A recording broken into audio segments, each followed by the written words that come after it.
Hello there, and welcome to another Fistful of Steam review. So today we're looking at a Sylvester Stallone action movie.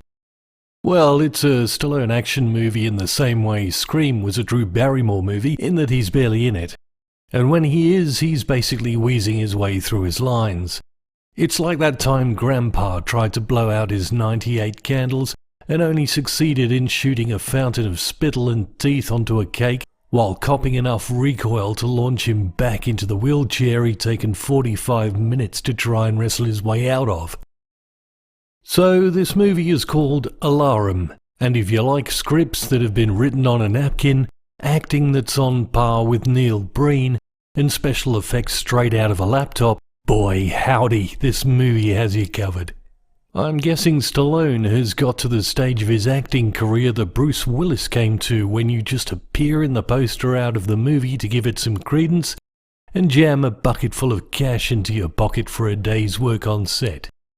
And so, given you now have a bit of a handle on where this is going, let's look at the movie.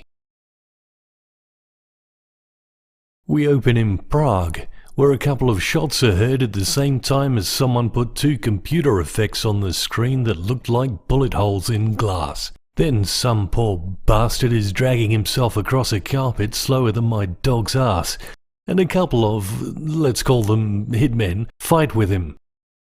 It's lucky, I guess, that he's forgotten all about the pain of his near-death lead poisoning as he effortlessly grapples with and kills one, and throws himself with the female one out the window to land on a car where she breathlessly asks him what he's doing after all this.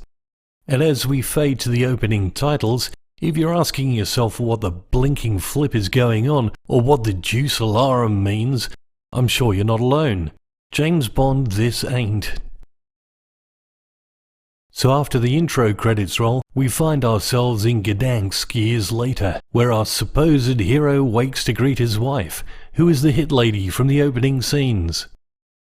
They get ready to go down and meet another couple for lunch, where the background story of their first meeting is hilariously switched by his wife. And by hilarious I mean contrived to make the viewer feel this pair just love their jolly japes. After a while, you start to understand they are there to protect the male who has damaged his leg while skiing, and our hero will escort his wife on a trek to find a plane that crashed, as conveniently she's a doctor, while our hero's wife will watch over Sir Hobbles-a-Lot. Mrs. Hero sends details of what's going on to who knows, and why she's protecting the guy in the first place is never explained. Then our hero turns up at the crash site with the doctor and a hiker, and after finding out the pilot has been professionally shot, proceeds to slice him open, assuming there's something inside him. Why he would assume this and the killer didn't is beyond me. Luckily he is proven right, as after he pushes his way through the various body organs, condoms of narcotics, a large diamond and a tesseract, he finds a small capsule with a USB in it. Most of that was a lie, but don't sue me for trying to make this movie better. So hero, doctor and hiker are standing around marvelling at the surroundings and the pile of entrails when a group in black unmarked four-wheel drives turns up. No guess as which of the three gets shot when they don't reveal what they found, and just take a look at how close the gunmen are to Mr. Hero and the doctor as the leader threatens them.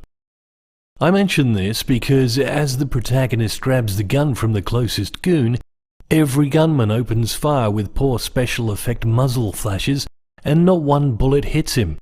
He just kills a few and jogs away, leaving poor Dr. Girl propped up against a tree just standing there. Needless to say, she gets killed. Meanwhile at the lodge, Hero's missus gets the reminder to look after Hopalong, who has the only good supporting cast in this movie.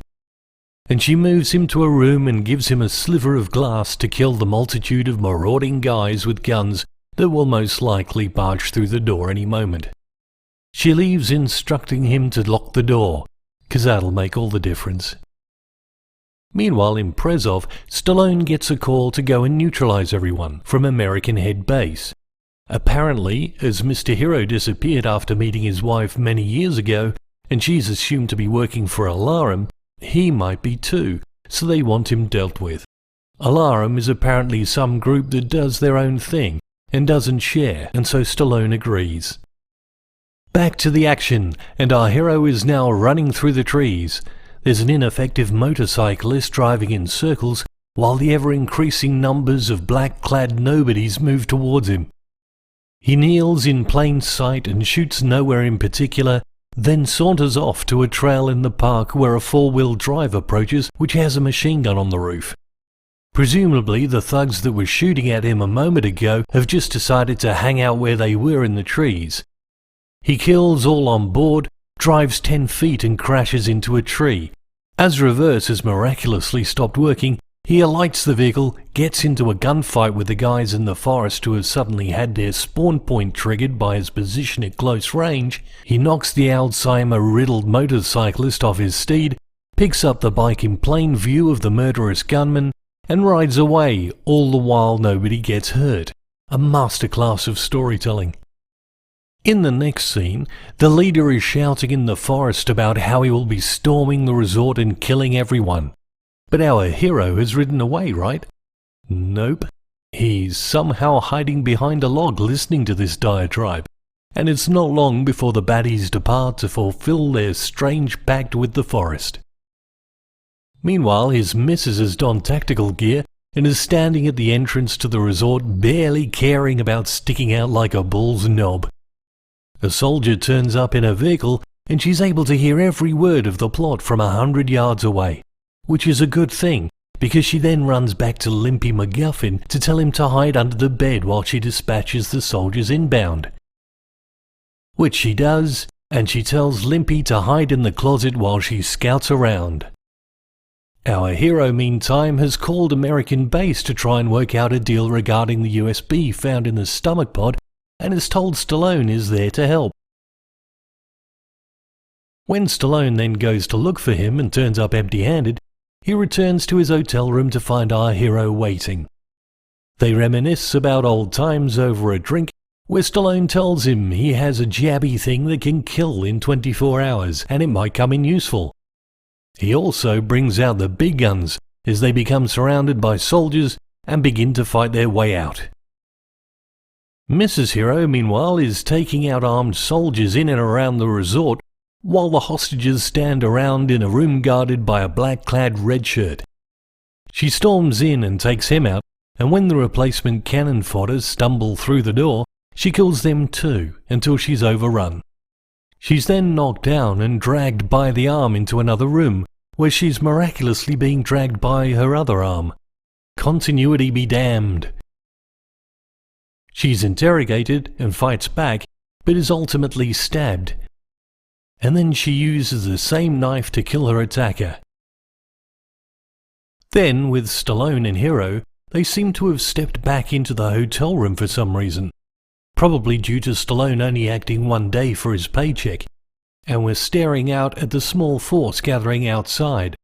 Stallone, in the only convincing piece of acting, mumbles out he needs some help getting up, and when the hero helps him, Stallone jabs him with the poison mentioned earlier. The soldiers outside open fire and shoot grenades into the rooms.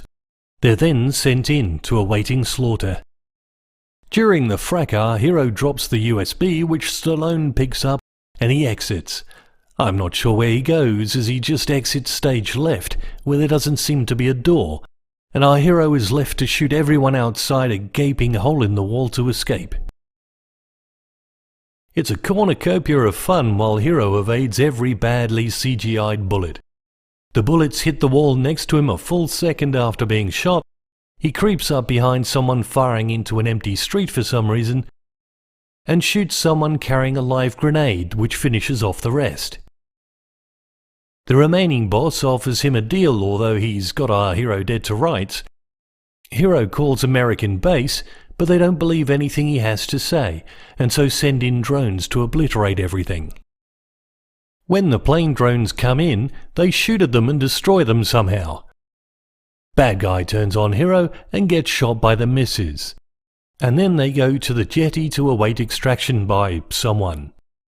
Stallone turns up saying Hero would die any second from the poison, starts coughing, And Hero explains he got to the poison first and put it in Stallone's drink and replaced the needle poison with water. Stallone hands over the USB for the antidote in his bag, and the movie ends with an inbound helicopter to their position. I'm guessing Hobble's MacGuffin is still in the wardrobe to this day. A horrible movie, badly written, acted, visual effects sucked, ending was balls. 2 poison-filled syringes out of 10 from me. Good luck with this one if you give it a go. Catch you on the next one.